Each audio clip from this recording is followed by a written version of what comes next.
You're listening to the Even Bigger Ideas podcast series brought to you by State of Flux.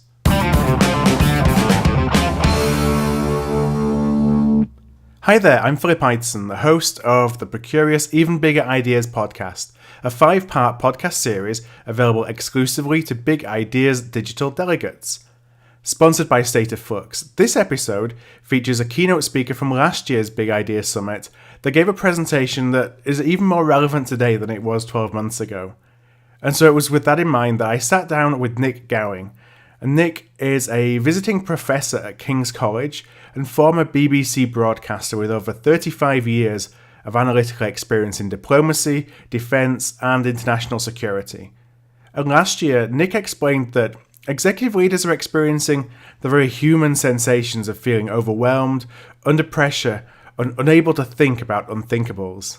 So today we explore what, if anything, has changed in the last 12 months. So you introduced the concept of thinking the unthinkable at last year's Big Ideas Summit, but I wondered if, for listeners that were not able to participate last year, if you could just give a little background. And I guess the first question is, what's an unthinkable? An unthinkable, it's easy to say, but it's actually things that are not being thought about inside companies, inside governments, things that have happened, particularly over the last 2 or 3 years, like Putin invading Crimea, then Brexit, right. Then President Trump, right. And who knows what is coming down the track this year with issues like the Dutch election, the French election, the German election, the uncertainties now in Hungary, the uncertainties in Poland. These are unthinkables because what is happening is that what everyone assumes is kind of stable is no longer stable. Right. And that's counterintuitive to the conformity, to the way everyone has develop their careers, develop their way of business. This is a very different environment. It's an unthinkable environment. Right. And so could you explain a bit about the origin or the body of work that formed, so that you started to think about thinking the unthinkable? Yeah, I was a main presenter at the BBC until about 3 years ago. And as I decided to leave, it was a lifestyle decision. That was when Putin invaded Crimea. Other things were happening, like Ebola was happening, and the World Health Organization said it's not going to be a problem. It was. Yeah. 11,000 people died. Then there were issues like suddenly this thing called Islamic State emerged from nowhere. Then the 60% reduction in oil prices suddenly like that. And even to this day, people in the oil and energy business still don't understand why the Saudis did that. These were all unthinkables, counterintuitive, against the flow. And I said to myself, having a little more time to think about this with all my many decades in foreign affairs, I said something new is taking place. And it wasn't just about foreign affairs, it was about business as well. Not just because of what happened in 2008 with the financial crisis. Something else was changing. And even now, we've got the fact that actually this is the longest unresolved recession or lack of economic growth that the world has ever seen. That's unthinkable. By now, you'd expect everything to be rising in a kind of predictable, cyclical way. That is not happening.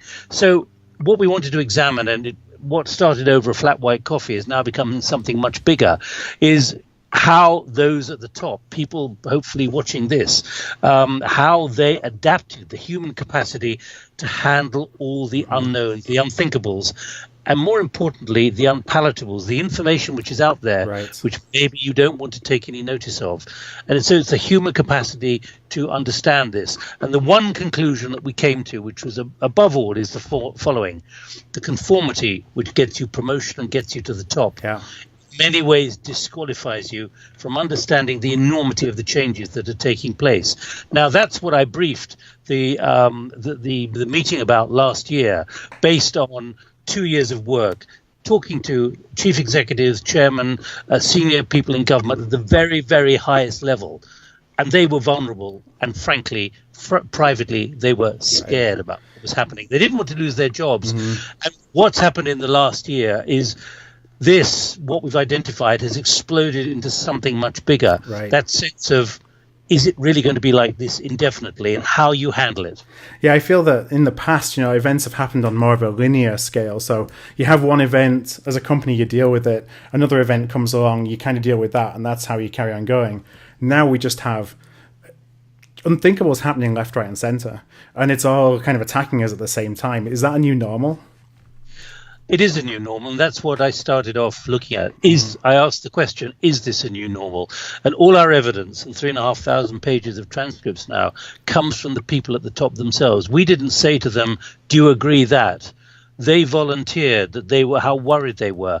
But what's fascinating is they don't want to talk about it in public, right, because it might affect their career, their reputation, and the standing of their company or the government they represent. So they're kind of keeping it under wraps. But in the last few weeks only, there is kind of this sense that this is now an international crisis of leadership, partly because this is now an existential threat to companies. If they don't handle this or recognize this, then it could lead to literally companies going out of business very quickly, because consumers and customers are alienated by what a lot of companies are doing, what a lot of governments are doing. And a lot of the next generation, the millennials, those 20, 25, 35, they don't like what they see in companies, governments. They don't want to go into those companies. Therefore, there's a succession problem as well. There's a talent problem. And we haven't seen anything yet with artificial intelligence and the Internet of Things, and particularly algorithms coming down the track. What many thought would be unthinkable in 20 years, it's probably going to be unthinkable in 20 months. So why do you think that organizations now, maybe the people at the very top of these organizations, are recognizing that this is a problem? Is it the election of Donald Trump, for example, that may be a bit of an eye-opener, or is it just a knowledge that they need to do something different, they need to look at doing things differently? Part of our research, we have 9 points, which you can always find on the website, www.thinkunthinkable.org. And I say that not to promote it, but just so that people watching this know that this is actually peer-reviewed research.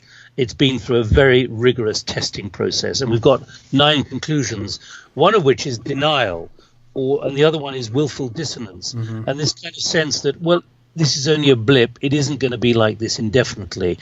What people are confronting is the fact that this is now, as you say, a new normal. It's ill-defined. We don't know what it is yet, but we know it's not what it was 2 or 3 years ago.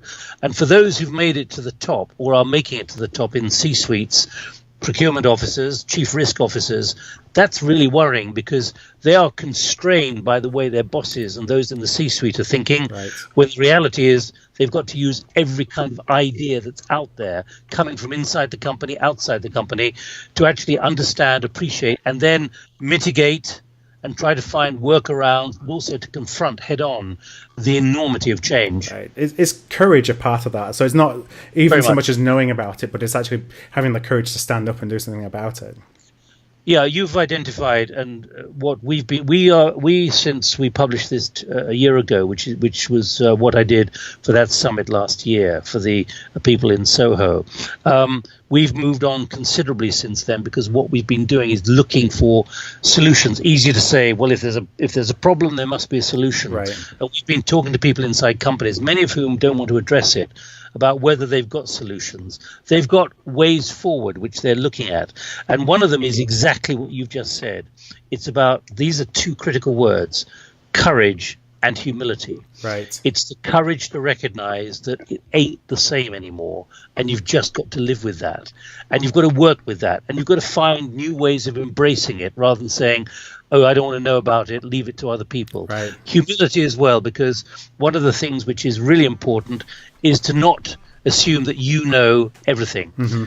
Those in companies believe that those at the top must be the great gurus. Now, because of this new wave of unthinkables, actually you need to exploit, you need to harness every single talent you've got in a company, or whatever level. There may be people in the mid ranks or the lower ranks who've got just as good as ideas, who feel intimidated to get stuff to the top. It's what one executive chairman at a conference I was at last week, sitting on the platform, said: companies are now facing permafrost inside the middle ranks, and that's meaning they can't cope with this, and they've got to cope with it, otherwise they'll be out of business. So what are those companies who you talk to who are doing a good job of both kind of understanding what the unpalatables are and the unthinkables? Are there things that they're doing that, you would really encourage others who are listening to think about doing the same? Yeah, I'm not going to give you any names because some of them are quite coy about what they're doing. But certainly it's about embracing the next generation. It's about making those who work for a company realize that this is now an existential threat, and we want to hear from you. As I say, we've looked at a number of examples, and we're now working through reporting it. But I wouldn't want to go too far at the moment to say there are solutions. Right. What we've got is a recognition that there's a problem, and the question, how do we get around it? One large organization said, we're changing things, but the trouble is we're not improving things. So that indicates the kind of real resistance there is, particularly from a lot of people who've got secure jobs, or they think they've got secure jobs. They've got careers, they've got mortgages, they've got kids. They think they've got they may have a career for, or certainly a job for a long time. They do not want to take a risk. And that's critical, because if you don't take risks in this new environment, you're sunk. Well, I had one final question before we wrap up. And, in some of your research, you talked about the fact that both unpalatables and unthinkable events, they're often apparent. It's just, the signs. It depends on where you're looking. So I wanted to just leave listeners with perhaps some advice of where they should be looking, or what signs should they be looking for, to at least allow them to better start connecting some of the dots. Phil, you put your finger on something really important. And Thinking the Unthinkable is the title, but actually it should be Thinking the Unpalatable. Because in almost every respect, there is evidence, clear evidence out there. Before the migration crisis in Europe, there was 2 years of warnings from the UN and the International Organization of Migration. But companies and certainly big governments did not want to listen to it or take notice of it. They were worried about saving the euro and so on. So the unpalatable is the stuff that's out there. And you're saying to yourself, well, someone should be saying in companies, surely that's not going to affect us. Surely it's not going to be that bad. Surely we can ignore it. And actually they should be saying, you've got to embrace this. And that comes down to procurement and risk officers. It's about how within companies there's a very narrow approach. That's what the bosses want. They want it for the quarterly returns. They don't want any messing around. But with this level of risk and uncertainty now, the chief risk officers and those like the procurement officers have got to think far more broadly.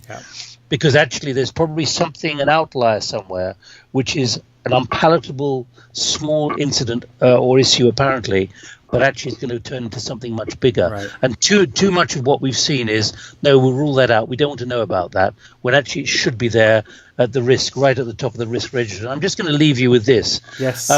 This actually was... this is the image that really many of those watching and listening to this need to think about. This was a cartoon in Chatham House, which is the Royal Institute for International Affairs in London, highly respected think tank. They asked us in June of last year, before the referendum on Brexit, they asked us to talk about leadership and all the warnings that we had in here. And I could read it to you, but I won't read it because it'll sound a bit self-promoting. But in here, we talked about, in the United Kingdom, a majority could vote to leave the European Union. In the US, the presumptive Republican presidential candidate is Donald Trump. Britain out of the EU, President Trump. A few weeks ago, what were viewed as outlandish unthinkables were not even being considered as likely as in the risk register. And I'm putting that up there because that's the image that people need to go away with.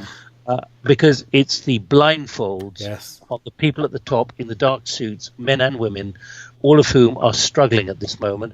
And they won't talk about it openly, but it's a bit like dealing with alcoholics. No one wants to admit they've got an alcohol problem until they get in the same room with a lot of people suffering the same thing. And they say, my goodness, that's me. We've got to do something about it. So what we're in the process of doing at the moment is, it sounds a bit grand, but it's creating a community and a process of leaders in government and corporates around the world who are saying, we've now got to change the way we do business.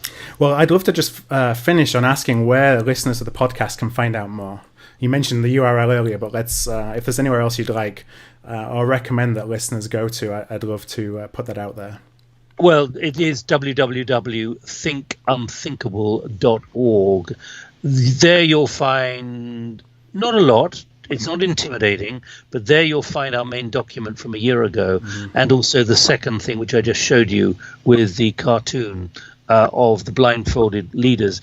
But let me tell you that the strength of what we've done is because we've been rigorous in our research, and rigorous research can't just be run as a bit of journalism. You've got to process it, and so we're processing at the moment the next phase of the research, We've got a lot of data. We're now writing it up. We're doing a quick book, and it'll be available as an ebook, simply because that's the way to communicate in this new day and age. Well, Nick, I want to thank you so much for sharing that with us. It's fascinating, and I think that from a procurement perspective, risk is really the one thing that we need to be on top of more than anything else right now, because things are changing on a daily basis. There's not a day here in the US where you don't turn on the TV to some of the interesting things that are happening from a political perspective. So definitely, it's about changing culture, mindset, and behavior. It's not about spending money. It's changing what's in the human software up there. Well, thank you very much, Nick. My pleasure. Thanks for listening to this Even Bigger Ideas podcast, sponsored by State of Flux.